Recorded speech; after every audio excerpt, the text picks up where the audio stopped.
just cut out, is it? Yeah. So we're just continuing on what we were saying earlier about the storyline. At the middle of the music video, we start to have our first flashback. It's about 1.5 minutes into the song, and this flashback will be of Paige, our main character, the girl, and a boy on Camber Sands beach, and it will show how the boy is becoming a lot more aggressive, and that causes the relationship to end.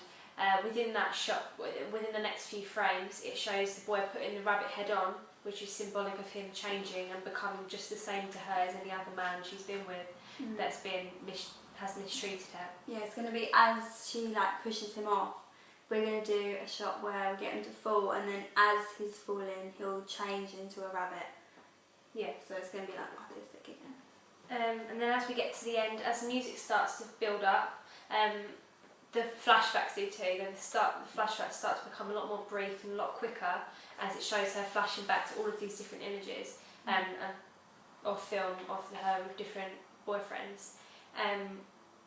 And then we're going to so it's going to show 7 of them. And then after each flashback, we're going to go back to our original shot at the beginning, which had all the 8 boys standing up with the animal heads on. So the first flashback will go, and then that boy will appear on the film, show another flashback, and then another boy will appear. So it's gradually showing lots of men with rabbit heads on appearing on the screen. And like showing how they all got there. Yeah. And then we go into it at night time, so Camber Sands at night, the castle at night, a bonfire scene. We're going to have lanterns as well. What are they called? Lanterns. Fire. Yeah, we don't know what they're called, but fire put like a candle in it and they float. Yeah. So and we're going to have that, and it's going to be symbolic of her letting go, and we're going to show them going up the sky. And then it's going to end on the girls blowing out. They're going to have it's going to be completely dark, and it's going to be a match, and they're going to blow the match out and showing that it's ending. And then we're going to go back to our original shot. Yeah, which I said about in the beginning. Yeah, but it's going to be changed slightly. The men are going to be at the bottom. Yeah, at the bottom, sitting down, which is showing that their status has de-elevated and they're not as significant or important to the girl anymore. Also, the girl's going to be wearing white at the end, which is showing purity, that she's cleansed herself of her hatred over these boys, and she's let go. And she's also going to have her 2 consciences beside her at this point. Yeah. And then it's just going to do a gradual zoom away with the music as the music starts to die down. Yeah. Okay, so then on to locations. We got quite lucky with our first location. Yeah. It's near where we live. We're going to use Ainsford Castle because it's like I don't know when it's built, but it's really old. I think like medieval times, but that's just a guess. But it's really old, derelict, like all crumbling around, but like it still has like the main structure of a castle. Yeah. So we found this and we thought it would go perfectly with our theme because for multiple reasons really. We thought because every little girl when they're little like just dreams being a princess and like having like the Disney like fairy tale happy ever after. And because it's like all crumbling around her, we thought this location could show that like she's never going to have it, like the remains of her relationship and how she's just never going to have that fairy tale ending. And then like sort of metaphor for like it's all crumbling around her, like when she was with those boys as well. And like her safe place is like she doesn't have a safe place. Because it's just all broken as her relationships were. Yeah, we're also going to show long shots within this as well. We want to show as much of this location as possible as it's very appealing to the eye.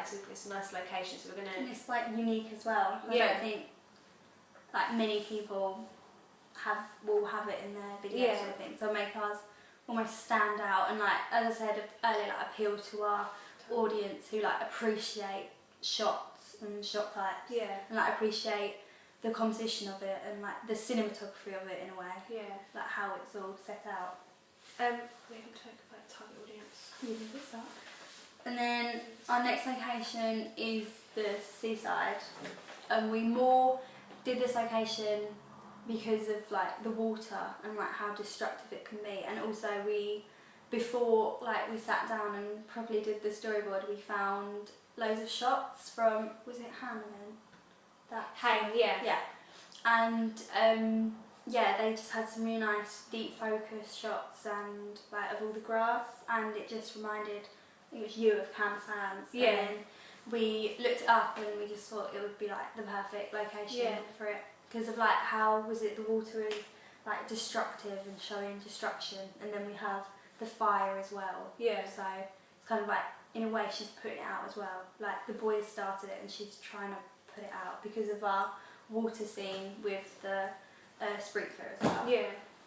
Also, the sea as well, we're going to use this to show destruction and power. So we're going to have shots of the waves crashing, and also a calm river shot too. Which is just showing the difference between destruction and how relationships have been calm for her and destructive.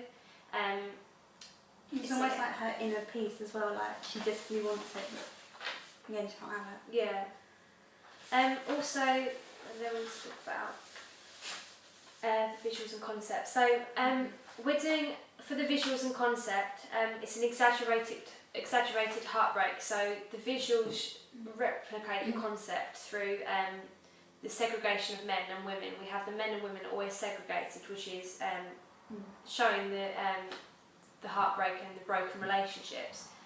Also the broken castle as well, symbolic of a broken relationship.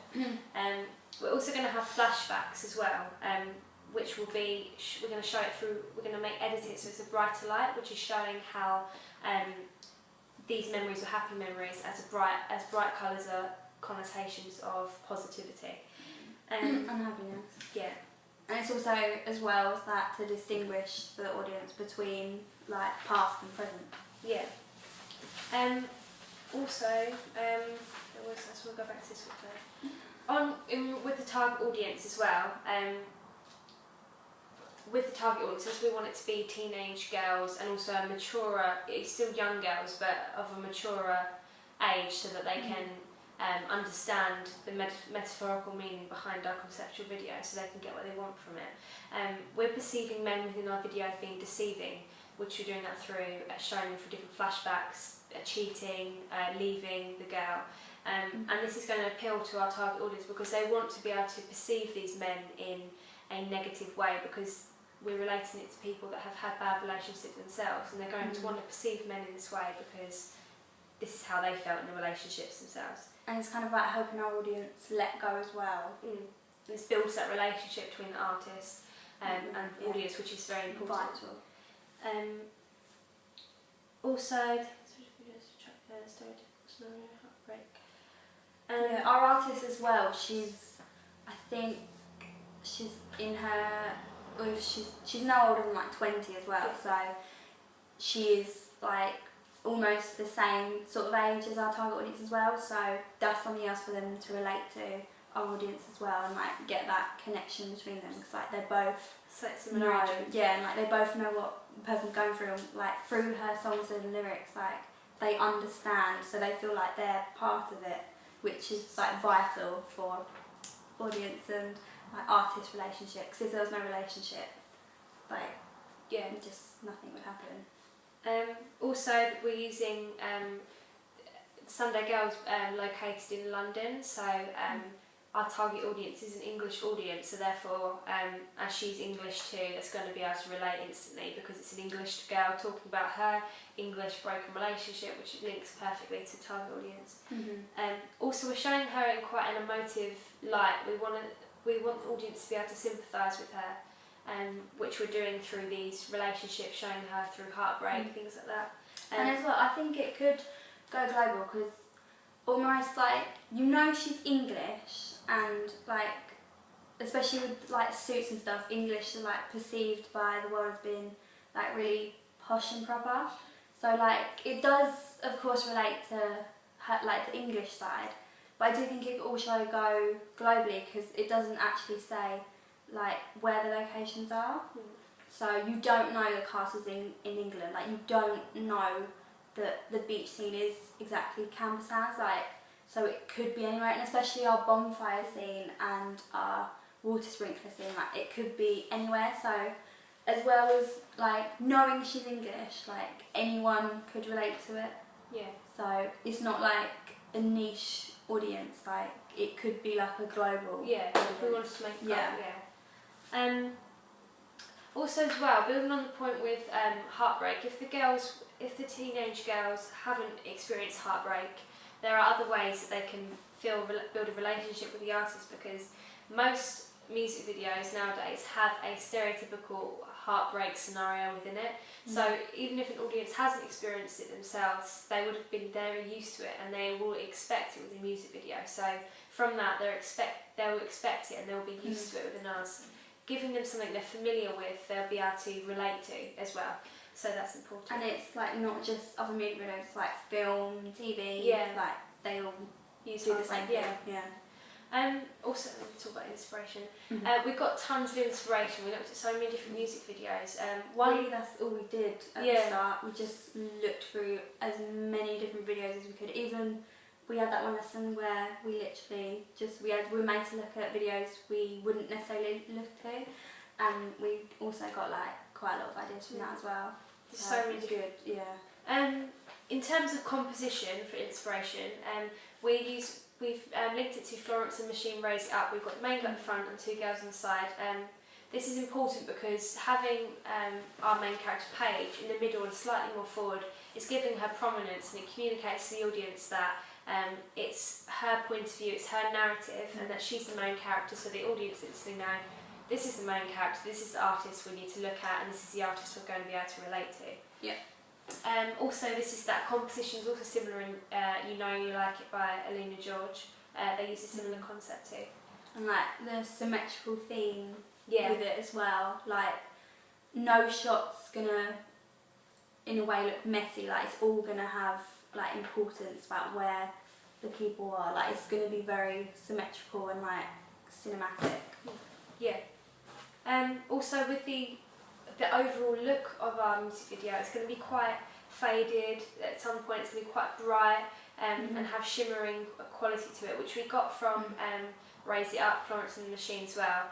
And it's soft effects, like can emphasise as well, because we're going to have night scenes and bright scenes. If it's bright in the day, really bright in the day, and then dark at night, we're really exaggerating the comparison to communicate to the audience that this is daytime and this is night. Yeah, and we're definitely playing a lot with pull focuses, deep focus, shallow focus, to like show the audience what we want to show them in the scene. Like we focus on like what we think is the most important thing.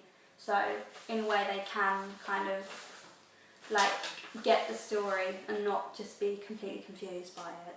Yeah. And also with the characters as well, we got inspiration from other music videos such as Haim. The girls are very young in it, they're about 20 years old. So it's a similar gender and age group to the girls we wanted within ours. So this helped us in when we casted the people for our music video, it helped us with inspiration too. And as well, our inspirations, we're kind of going to take their audience as well, because then they're going to see it like replicated on the screen, and we're using like the same techniques as them. So it should like pull in their audience as well, because because Florence and the Machine and the Haim girls, they're, as Nicole said, they're still really young. Like we're going to use more Florence and the Machine kind of like set design and like how she dressed in a music video, like the indie part of it. So it's going to appeal to her audience as well. So they like bounce off each other kind of thing. Yeah. So I think that's it. Yeah. So yeah, that's our pitch about our music video. We've talked about the lyrics and the visuals, the connection between the visuals and the concept, location, target audience, the artist, the concept of the video, the storyline, our inspiration, concept. Yeah. So yeah, thank you.